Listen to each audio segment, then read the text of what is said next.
નવી સવારના નવા બ્લોગ સાથે પાછા આવી જાય અને જો હજી દી ઉગતો આવે છે તો બધાને પહેલા ગુડ મોર્નિંગ. અને આપણા પાસે ક્યાં આવી જાય તો કાલ ખબર આપણે તલમાં પાણી વાળતા હતા અને પછી ભૂંગળું હાંધવા ગયા અને ફૂટી ગયું તો એને લીધે પાવાનું બાકી રહી ગયા હતા.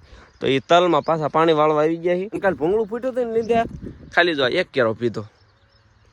જો આ એક કેરો પીધો. આપણો પ્લાન એવો હતો કે એક આઢળી અથવા તો 2 આઢળી પાણી પી જાય છે, પણ ઓલું ભૂંગળું ફૂટી ગયું તો એને લીધે ખાલી માત્ર એક જ કેરો પીધો. એટલે અમે 7 વાગ્યા સવારના લગભગ અમે 10 મિનિટની અંદર પાણી પહોંચી જાય છે, કારણ કે લાઇટ લગભગ 7 વાગ્યા આવે તો 5-10 મિનિટની અંદર પાણી આવી જાય તો આપણે બધા તલ રહ્યા એને પાવાનું શરૂ કરી દેવી. ઠીક છે સમરિયા. ઓલી સાઈડથી આપણે કાલે જોતા તમને એવું લાગતું હતું ને આમાં તલ જ નથી, પણ આ બાજુ જો ઘણા બધા તલ ઘણા બધા કાંટા થઈ ગયા ને જો હવળે આની અંદર ફૂલડા પણ મળ્યા આવા જો. એટલે ધીમે ધીમે આ રહ્યો છોડો મોટો થતો જાય છે અને જેમ જેમ મોટો થતો જાય ને એની અંદર તલ આવતા જાય. જો હે મોગરા આની અંદર જો તલ થાય તો ધીમે ધીમે જો શરૂ થઈ ગયા તલ આવવાનું. કોકડું ઘૂસાણું 7 વાગી ગયા આપણે વાટ હતી કે હમણાં પાણી આવે પણ લાઇટ ક્યારની આવી જાય ને જે પાણી ન આવ્યું. એટલે તો આપણે પેલા ફટાફટ રહી કાલ જે હાંધો કર્યો તો આપણે એ હાંધો ચેક કરતા આવી ને પાણી નીકળી નથી જતું ને કે આપણે મોટર બંધ નથી તો હાલો ફટાફટ રહી પેલા ચેક કરતા આવી કે એ જે ભૂંગળે પહોંચ્યો ને તાપા ગુડ ન્યૂઝ મળી ગયા. જો પાણી આવવાનું શરૂ થઈ ગયું. જો જે ભૂંગળા બહાર જ નીકળે છે. સારું 2 મિનિટ વહેલા પાણી આવી ગયું. જો 2 મિનિટ વહેલા પાણી નું આવ્યું હોત ને તો હું અહીં નીકળી જાત હાંધો ચેક કરવા માટે ને પાણી આવી જાય તો મારે ખોટો ધક્કો થાય. પણ એક વાત સારી થઈ જાય કે ભાઈ જો પાણી આવી ગયું છે તો હાલો તારે હવે તલપાવાનું શરૂ કરી દેવી. પેલા નાકા વાળે તો પાવડા શું ગારો છોટી ગયો. જો તો આ ગારા ઉખાડવા માટે આપણે પાસે શું એક તરકીબ છે. પાવડાને પેલા લેવાનો ત્યાં ઠપકારવાનો જો આમ એટલે જો બધો ગારો છે ને ઉખડી જાય એટલે નાકું વાળવાની મજા આવે.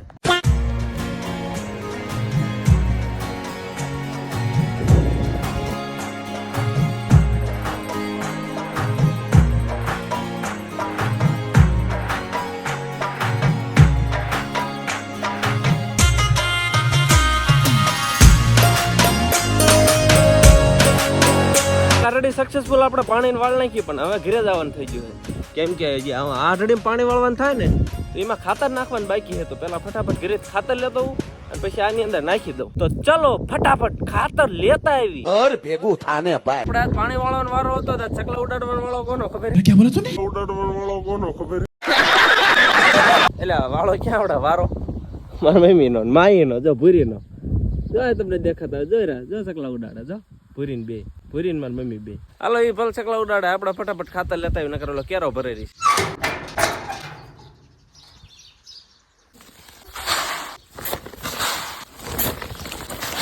અરે હમ તો ફકીર આદમી है, खातर का झोला लेके चल पड़े. ઓલું ખાતર લઈને આપણે આવી ગયા ને હવે કેરો જે આપણે હમણાં વાળીને ગયા હતા એ વાળ નાખ્યો હોય અને લગભગ ભરાતા વાર લાગશે તો એટલામાં આપણે હવે આ 3-4 કેરા બાકી છે તલના એમાં પેલા ખાતર નાખી દેવી. હાલો ફટાફટ.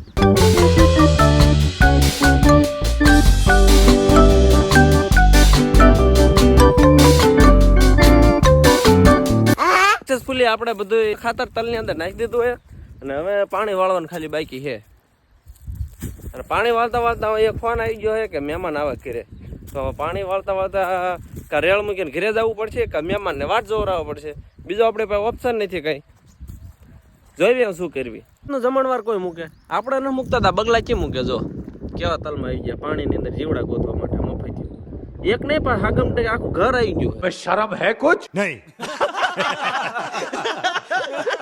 આપણે વાત કરતા હતા ને આપણે ઘરે મહેમાન આવવાના છે તો જો આપણે એટલું પાણી વાળ્યું છે ને આમાં 2 કેરા બાકી રહ્યા અને આરડી બાકી છે. તો એટલા મહેમાન આવ્યા ને ખબર આપવા કોણ આવ્યું ખબર હે? ભૂરી ભૂરી આવી બોલાવા આવી કે કાકા હાલો મહેમાન આવ્યા છે.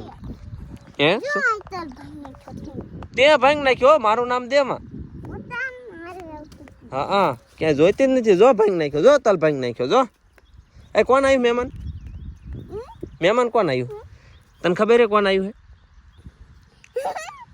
જો ભાંગ નાખ્યો તે ભાંગ્યો એ કરતી હાલ ઘરે વે ચાલ તું કા માર ન થાવું. આમ જો તેમ જો ને ભૂરી કેમ મારે મને જો. માર ન થાવું તું જા બેટા હું હમણાં આવું. પૂરીબેન હાલીને આવ્યા હતા ને મને કહેવા માટે મહેમાન આવ્યા તો તરસ્યા થઈ ગયા પૂરીબેન. તો પૂરીબેનને બેહવા માટે જો આપણે ખુરશીની વ્યવસ્થા કરી દીધી છે અને હાલો ભૂ હાલે પાણી પી લે. પાણી જ છે એમાં શું છે? ખાલી વાળી થામા પી લાલ ફટાફટ પી, મારે પીવું છે. વાહ વાહ, સમજો પૂરી કરતા શીશો મોટો, હાટ આખો શીશો જાય, આખો શીશો પી જાય તેને હો ગાંડી. મારે પીવાનું છે.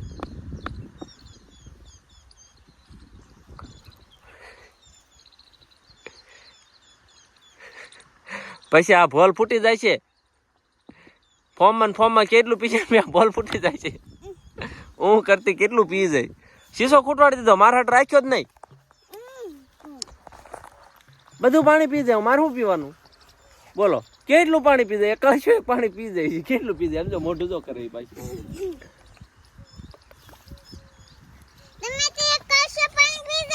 પૂરીને કહું કે મારે પાણી વાળવાનું છે તો તું ઘરે વહી જા. તો જાતી નથી, કોઈ સમજાવો ને. એ પૂરો ઘરે વહી જા ને બેટા. હું ના ના, આ વાડી અરે શું કામ છે તારે? તડકો કેટલો લાગે ખબર છે? જા ને, કાચીમ નથી જવું. અય ભૂરિયા વહી જા ને બેટા. અય મારી દીકા વહી જા ને, જવાનું હે. આ યુગાડમાં પોસાતા હતા માર છે ગાંડી તીમાં. અય તું ઘરે જવાનું તારે? ના ના ના કર, ઉપર ને કર, મારી સામે માર ખાવ હે. આમ તો કરી આ સોડે, આમ તો કરી વીક નાખ્યું બધું ખુરશી. હા, ભૂરી આપણને મૂકીને ઘરે જતી નથી તો એનો એક જ ઉપાય છે, અને એનો ઉપાય એ છે કે લાઇટ વહી જાય, બરોબર છે યારે. તો ભૂરી હું ઘરે જઈશું. હા, એનો ઉપાય, હા ઉપાય તો વાત કરી જ નહીં. ઉભી રે. હા જો 5માં રેળ મૂકી દીધું, 5માં રેળ મૂકી દીધું એ લાઇટ વહી ગઈ ને લાઇટ આવશે તો 5માં વયું જાય છે. અને પછી હમણાં ઘડીક રહીને આટો મારી જઈશું. ને ભૂરી જો ખાઈ એ છે ને મને રાખાશે. એ શું છે? જાંબુડો જો અમારે જાંબુડો હતો, કાપી નાખ્યો. હાલો તારે ઓલે મહેમાન આવ્યા તો ઉપડી જાય ઘરે. અરે ભૂરી આપણે શું કીધું હતું હમણાં કે મહેમાન આવે એટલે ઘરે જ આવીએ ને? એટલે પણ મહેમાન આવી ગયા ને એમને ભજીયા ને શેરા ને એવું બધું ખવડાવી દીધું, અને પછી સોડાઈ પી દીધી તડકાની. અને અત્યારે ઘરે જવા રવાના થઈ ગયા ને વૈયા ગયા ને આપણે ક્યાં ભાગ્યા પાછા. બોટલ પકડી 5 વાગ્યા, સાંજનો સમય થયો એટલે જારો કરવા. આપણે ક્યારના ઘરે હતા ને આપણે એમ વિચારતા હતા બપોરની લાઇટ વધી થઈ જાય, લાઇટ જ નહીં આવી હોય. પણ ખબર પડી કે લાઇટ તો આવી જાય છે. અને આ કેરાય જો ઠેઠ પોગો આવી ગયા, અને આપણે મોડા પડી ગયા. જો કે મોડા નથી પડ્યા, એટલે 4-5માં રેળ મૂક્યું હતું ને તે હજી જો નથી પહોંચેલા. જો હજી એક કેરો ખાલી ભરાણો છે, એટલે એમ તો પરફેક્ટ ટાઈમે આપણે પહોંચી ગયા. હો વાહ પતિયા વાહ. વિડીયો જોતા ક્યારે પૂરો થઈ ગયો ખબર ન રહે ને, એવી રીતના આજનો દી કઈ રીતના પૂરો થઈ ગયો ને મને ન ખબર રહે. જો સરસ મજાનો સુરજ દાદા હાથમી રહ્યા છે ને આપણે જે પાણી વાળવાનું ખૂટ્યું નથી, 2-3 ખેરા બાકી છે. તો આવો તે સરસ મજાના વિડીયો જોવા માટે તમારે મને સબસ્ક્રાઈબ કરવું પડશે પત્તુ બ્લોગને. તો ફટાફટ આલો સબસ્ક્રાઈબ કરી નાખો ને શેર કરવાનું ભૂલતા નહીં, જેથી બીજા પણ વિડીયો જોવા આવી કે. અને આજના વિડીયો નાલો ફટાફટ પૂરો કરી નાખવી. સુરત દાદાની જેમ જોતા જાઓ, સબસ્ક્રાઈબ કરતા જાઓ, લાઈક કોમેન્ટ કરવાનું ભૂલતા નહીં. મળીએ છીએ નવા બ્લોગની અંદર.